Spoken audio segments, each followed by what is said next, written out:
My name is Brian McCaffrey. I'm a registered Democrat in the city of Philadelphia. Today, I'm at the Philadelphia Convention Center, and I am overseeing the ballot counters. I will let you know the corruption that is going on here. They will not allow us within 30 to 100 feet to supervise the ballots being counted. This is a coup against the President of the United States of America. Someone will respond to you in writing or come down and talk to you? No, I'm right here. You don't need to respond in writing. Okay. Well, we will tell you. I'll come with you. When we've evaluated. Why don't we all talk about it? What do you need to evaluate? You've talked. You're talking. Hey everybody, it's Everett with Ohio for Freedom. Quick and to the point, we're going to talk about voter fraud this election and what we can do about it. So let's get started. I hear the sweet sound of freedom, and I won't be long.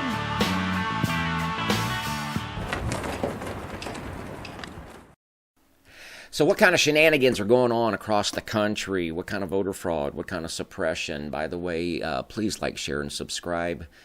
It really helps us. But we started off by playing just a few seconds of a gentleman from Philadelphia who says that he's a poll worker. It looks like he's a poll worker. He's inside the facility, but he's not allowed to get any closer than 30 to 100 feet to observe, which means he's not allowed to observe. Does the guy have credibility? Seems like he does. He was on appeared on Tucker Carlson last night, but his story certainly matches up the experience of the Trump team. If you recall, on Wednesday, that was 2 days ago, Eric Trump, Rudy Giuliani, Pam Bondi held a press conference about 4:30 in the afternoon because they were not allowed to observe what was going on. Rudy Giuliani referenced the ballot dump that happened at 2 a.m., 3 a.m., roughly that timetable the night before, of 120,000 ballots that all mysteriously seemed to be almost 100% Joe Biden ballots. But what I'm going to do right now is play. It's a 40-second clip that was from yesterday because Team Trump had to file a motion, and a judge came back with an order for them to be able to observe what was going on. And you will see the attorneys for the other side having to interpret this judge's order. It's incredible. It takes about 40 seconds. Let's give it a look. There's nothing more to say at the moment. Now, my name is Pam Bondi. I'm one of the president's lawyers. Yes, and yes, I know who you are. Thank you for helping us or evaluating this. I mean, the order's pretty clear. I've been a lawyer for 30 years. What can you tell us what's unclear about it? You're a private lawyer and acting in a government capacity. I'm a private lawyer who represents the city. Great. The city is evaluating it, and I can't tell you anything more than They're that. evaluating a judge's order? What the order means, and when they're ready to talk to you about it, they will. But I can assure you that they're not violating it under any... The order is currently in effect. Michelle, They're not violating you the guys order had under any 8 interpretation. attorneys. I think it was 8 attorneys entering your appearance on this. I don't understand why 8 attorneys need to evaluate this order. I did it all by myself. Okay. It says that no later than 10:30 today, you're to follow the election code, and my people, my clients, representatives, are to be within 6 feet of the process. We have read the order, and we are complying with the order, and we will discuss it with you in a bit. Okay? The compliance is 6 feet. What would non-compliance look like compared to this? Just so we can keep track. That is absolutely outrageous. But before we talk about it, we need to pause for a moment of silent tribute to those that are omnipresent among us.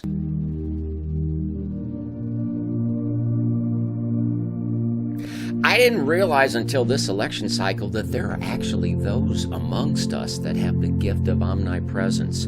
I'm just in awe. I had no idea. You can hear them or see them comment like on Facebook and other social media, and it'll go something like this: "Get over it. You lost. There's no voter fraud anywhere. Ballots were cast and ballots were counted." I did not know that people had the gift of omnipresence, that they can be everywhere at once in every polling station every poll worker. It's amazing. Seriously, I'm in awe. I do have one question for you omnipresent people amongst us. I'm just curious, like, when you're utilizing your omnipresence, to watch over every poll worker in every polling place in the United States, is that difficult? Is it taxing? I mean, like, do you have to kind of just for a second, like, take your eye off the ball as far as like Jupiter or Saturn is concerned, or some other place in the universe, or is it just effortless? I mean, I genuinely want to know, because I'm just in awe. He's evaluating it, and I can't tell you anything more than They're that. evaluating a judge's order? So the judge issues an order, and the Philadelphia legal response is, well, we need some time to evaluate what the judge's order means. In the meantime, an election is going on, so they do not want to be observed while they're counting some kind of ballots. What kind of ballots are they likely to be counting? Project Veritas gives us a pretty good indication. Tell us where you work. I work in the Traverse City Post Office, more specifically the Barlow branch. Your boss told you and your colleagues something that shocked you this morning. What was it? We were issued a directive this morning to collect any ballots we find in mailboxes, collection boxes, just outgoing mail in general, separate them at the end of the day so that they could hand stamp them with the previous day's date. Today is November 4th, for clarification. All these ballots that are coming in today, tomorrow, yesterday, are all supposed to be postmarked the 3rd. So that's Project Veritas from the state of Michigan. You have a U.S. Postal Service worker, whistleblower, and what they're doing is ballots that come in on the 4th, on the 5th, on the 6th. They're all being collected and stamped November 3rd. Is it an isolated incident? Doesn't seem to be. Why? I wasn't supposed to hear that. I was one of the last carriers in the building. I don't even think he realized I was still there. Tell us what happened this morning, November the 5th. This morning I was casing my route, and I saw the postmaster pull one of our supervisors to the side. And as he was pulling the supervisor, it was really close to where my case was, so I was able to listen in. And I heard him say to the supervisor that they messed up yesterday. I was like, oh, what did they mess up on? And he told the supervisor that they had postmarked one of the ballots for the 4th instead of the 3rd, because they were supposed to put them for the 3rd. All these ballots that are coming in today, tomorrow, yesterday, are all supposed to be postmarked the 3rd. So you got two examples of postal workers that are told to take ballots that have come in after the 3rd, the 4th, the 5th, the 6th, and hand stamp them as though they came in on November 3rd. First was in Michigan, second was in Pennsylvania. What's the state we're talking about? Pennsylvania. What are the people in Pennsylvania counting that they don't want Team Trump and independent observers to be able to observe? It's those ballots. Going to play one more clip, and it should tie it in all together for you. Yeah, where can I find a handful of them? I don't know, man. Hey, I'm almost finished with the boxes today. All right, brother. Hey, not a problem, man. I'm gonna see if I can get you some like a little nice little handful. Oh, what's your unit number? You're gonna get a handful? What's your unit number? 322. You're gonna get a handful? I'll probably put I don't know, maybe. If it's in there, I ain't do it. And you'll put some in there for me. I might, man. All right, brother. See what I can do. So where are all these ballots coming from, the ones that are coming in late and then being hand stamped as though they came in on November 3rd? Well, it's likely from that. That clip was from Arizona. Where else is this happening across the country? Secretary of State of Pennsylvania, don't recall his name, on Monday tweeted out that if all the ballots are counted, he didn't say legal votes, he said ballots. If all the ballots are counted, Joe Biden will win. Well, first of all, that's completely irresponsible as an elected official that's supposed to be impartially overseeing an election to make a statement like that. But how is he so confident? It's because there's a cabal. It's because there's orchestration, because people are in on this. Folks, this is really, really happening. I have two suggestions for those of you that don't intend to let this stand, because it's not. We're going to get into that in just a minute. I want to play one more clip. This is also from the state of Michigan. Then we're going to put a bow on it. Is the election in Michigan rigged. So we found a resident of Michigan who was registered to vote. Born in 1902. He's been dead for 36 years. So we entered all of his information, typed it in the computer, hit search. Just out of a long shot to see if he's registered, and boom, his absentee ballot was accepted. He is a registered voter even though he's dead. So that's something else that seems to be going on in the state of Michigan. And ask yourself, where are all these anomalies taking place? They're all taking place in Democrat-run states, and then when you break it down, it's happening in Democrat-controlled counties. And you might say, yeah, but these are just private individuals with their cell phones, or people calling in anonymously, so I don't know if I can believe them. Well, you believe them less than you believe the mainstream media? Really? I am so frustrated with Fox News right now.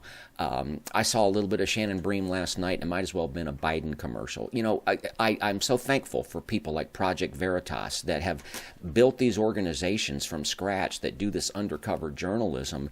But, you know, I was thinking, you know, how much easier would it be for entities like Fox News that have massive budgets that could actually have reporters and undercover people digging stuff out, but they don't do that. If it wasn't for independent media, we would have no idea what is going on. I want to say hi to some people that have been kind enough to reach out to us from around the world. A couple of friends that have said hello from Australia, from Canada, from Scotland. And you know what? They're praying for our country. So anyway, I wanted to say hello there. I want to say something about Australia real quick. I love you guys. I have always thought of Australia as being rugged, independent individuals, and I believe that's by and large true. But they're in Australia. It seems like that country has given up its freedom long time ago. We here in the United States are not going to do that. I said that I had two suggestions for those of us that do not intend to let this stand, and here they are. Going back to what I said in my last video, you need to pray. You need to pray. You need to pray earnestly, but you need to pray confidently, because God, listen, these people have overplayed their hand.